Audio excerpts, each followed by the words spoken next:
आओ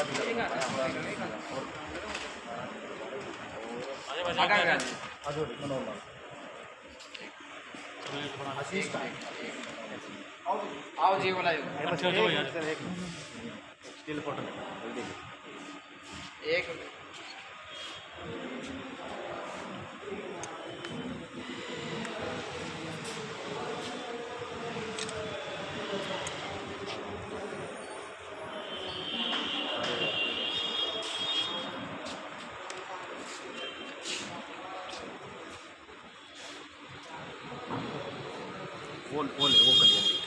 जी राजनीतिक तुष्टीकरण है। मोनू मानेसर का इस यात्रा को भड़काने में कोई वो नहीं था। इसमें मोमन खान था जिन्होंने विधानसभा के अंदर खड़ा होकर ये खुला चैलेंज किया था अभी बजरंग दल या गोरक्षा दल या कोई भी संगठन है मेवात में आएगा तो उसकी प्याज सी फोड़ देंगे।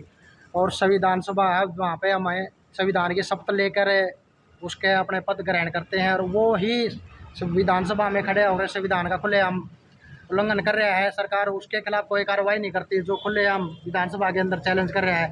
मोनू मानेसर या बिट्टू बजरंगी की तरफ से ऐसी कोई वो नहीं थी जो उनको टारगेट कारण बनाया गया हिस्सा का। सोशल मीडिया पे आपको लगता है कि भाई मोनू मानेसर के साथ जो है वो ज्यादती होने लग रही है? बहुत ही ज्यादती होने लग रही है जी। बिल्कुल वो एक निस्वार्थ भाव से सेवा कर रहा था। गौ सेवा के देश और समाज के और हजारों लाखों की संख्या में कार्यकर्ताओं का प्रेरणा स्रोत है, आदर्श है वो। और वो समाज जानता है भी वो निस्वार्थ भाव से बिल्कुल काम कर रहा है। उसको वोट बैंक की राजनीति, अब राजस्थान में भी इलेक्शन है, वहाँ के वोटरों को खुश करने के लिए भी हरियाणा पुलिस ने पकड़ के उनको वहाँ पे भिजवाया गया है। ये सिर्फ राजनीतिक का मोनू मानेसर शिकार हुआ है और हमें गर्व है मोनू मानेसर पर जिन्होंने देश के लिए और गौ माता के लिए इतना अपना जान जोखिम में डालकर सेवा करी है और हम सब उसके साथ तन मन धन के साथ हैं। सरकार को आज पूरे प्रांत के बजरंग दल के कार्यकर्ताओं द्वारा सामूहिक अपने दायित्वों से मुक्त हुए हैं, इस्तीफे दे रहे हैं। ये हमारी 31 जुलाई की जो मेवात की यात्रा थी हमारे ऐतिहासिक मंदिरों की, उसके बाद से जो घटनाक्रम हुए हैं खट्टर सरकार द्वारा और प्रांत के प्रचारक विजय जी की उसमें निजी स्वार्थ के कारण जो दंगाइयों के ऊपर कार्रवाई होनी चाहिए थी वो उन पर तो हुई नहीं।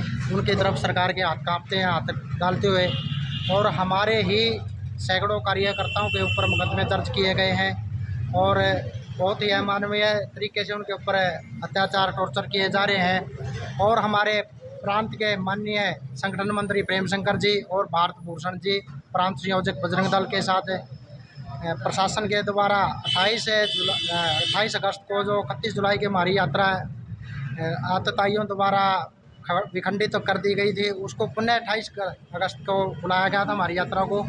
उसके निमित्त वो अपने जल अभिषेक के लिए जा रहे थे तो सरकार की मंशा अपने मुस्लिम तुष्टीकरण खुश करने के लिए हमारे सभी यात्रियों को हमारे कार्यकर्ताओं को उनके ज़िलों में नज़रबंद करवाया गया और हमारे प्रांत के संगठन मंत्री प्रेम शंकर जी और भारत भूषण जी के साथ बुला करके उनको एक छोटा सा सवाल है, 1 मिनट खाली पोर्टल बना दिए हैं। अभी तक सरकार का कोई भी नामुमकिन उनके लिए किसी प्रकार की घोषणा करने के लिए नहीं आती है।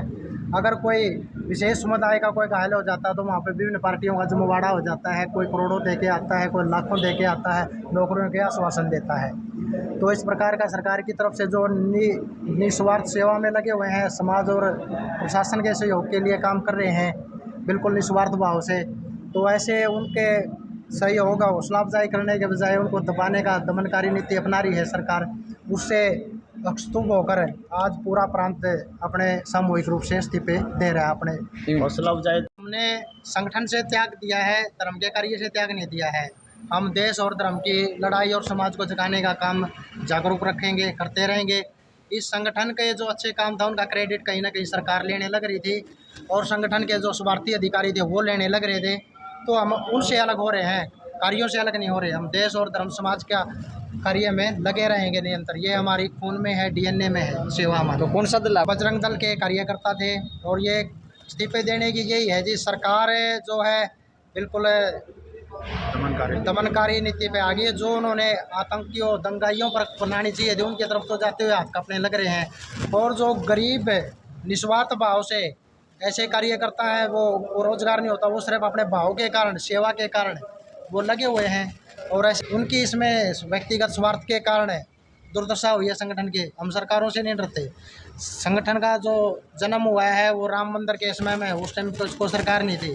तो संगठन है जो समाज के साथ, समाज के सहयोग से कार्य करता है। संगठन की ताकत है, कार्यकर्ताओं की ताकत है, वो समाज है और धर्म है। सरकारें कोई ताकत नहीं है।